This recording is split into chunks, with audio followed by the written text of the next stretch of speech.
Government corruption has never been more prevalent or caused more harm. It's why extremism is on the rise. It's why the financial gap between the haves and have-nots has never been wider. And it's why our planet is at risk of an extinction level tragedy. That's why I need your help to keep exposing the truth about the rot on both sides of the aisle. Become a supporter or a friend of the show today by clicking on the coffee link in the description box below. Friends of the show join me on a Zoom hangout once a month, and you guys can ask me any questions you want, and I can get to know you better. But the most important reason to help is to keep the show alive.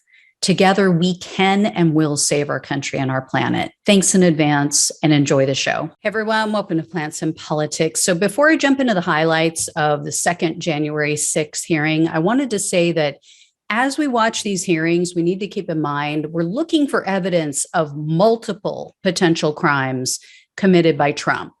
Not just about January 6th. We're looking at first, did he knowingly try to overturn a legitimate election? Second, did Trump intend to use his foot soldiers to stop the counting of the Electoral College votes that day, whereby obstructing an official proceeding? And then third, is he guilty of dereliction of duty?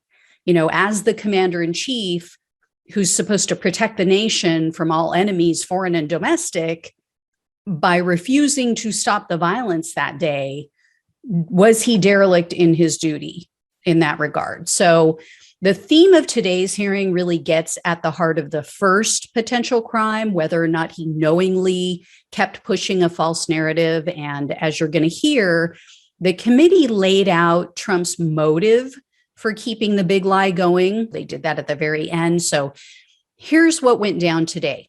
Several of Trump's team talked about how they all knew of the red mirage in advance. So that was what they called it, or what it's known as, knowing that Trump would look like he was winning early on because his voters, by and large, voted on the day of the election in person. So those votes obviously are tallied first. And that's historically the case with Republican voters. And that was shared in the committee hearing today by former Fox News political analyst Chris Steyerwalt.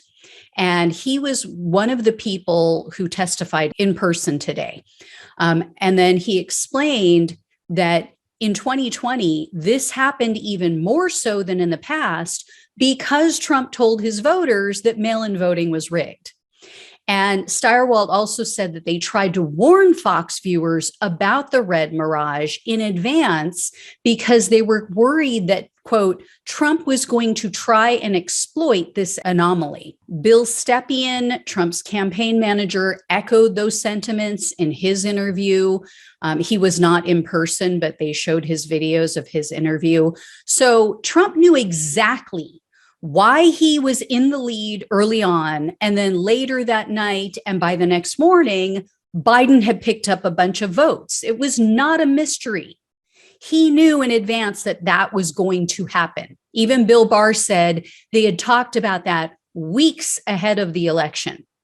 So for him to go out there to his supporters and say, oh, all of a sudden in the middle of the night, Biden starts getting all these votes, he knew that was going to happen. He's full of shit. And Stepien testified that he told Trump that the counting of the votes was going to go on for a while after the election, that they needed to count all the mail-in ballots or the overseas ballots.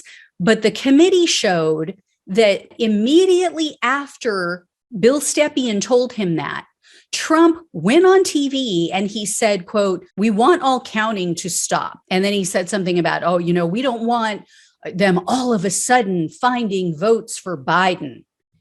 So he knew that the counting was going to go on. More than likely, it was going to not be in his favor because his voters voted in person on that day. So that really shows intent. And both Stepien and Jason Miller told investigators that Giuliani arrived at the White House sometime after midnight. This was on the night of the election, that he was very drunk, in their opinion, and that he was the one who told Trump to just declare victory. And of course, we knew this, like those of us who've been paying attention to this, but this might be news to other people who aren't following it closely. And also to hear it straight from these people from their own mouths makes a big difference.